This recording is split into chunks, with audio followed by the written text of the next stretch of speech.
জানাই শারদীয়া শুভেচ্ছা। আজকে চতুর্থী, দেখো আমাদের মণ্ডপ সেজে উঠেছে। তো দেখো রীতিমতন সব মানে কলকাতা শহরে তো তাড়াতাড়ি মা দুর্গার মণ্ডপ খুলে দেয় হ্যান ত্যান, কিন্তু নিয়ম মতন ষষ্ঠীতে মা আসে। এরকম আমাদের মা, এটা আমাদের ঘরের পাশে, মানে আমাদের ঘরের পাশেই মণ্ডপ। আমরা এখানে অঞ্জলি দিই, পূজা দিই। তো আজকে চতুর্থী, আমাদের মা এই যে মুখ ঢাকা আছে, রেডি হচ্ছে। গণেশ দাদা, মা লক্ষ্মী, সরস্বতী সব রেডি হচ্ছে, ঠিক আছে।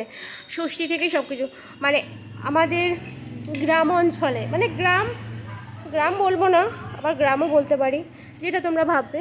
তো আমাদের এই মণ্ডপ সেজে উঠবে আজকে। সবাইকে জানাই শুভ চতুর্থী। চতুর্থী সবাই শারদীয়া শুভেচ্ছা সবাইকে জানাই।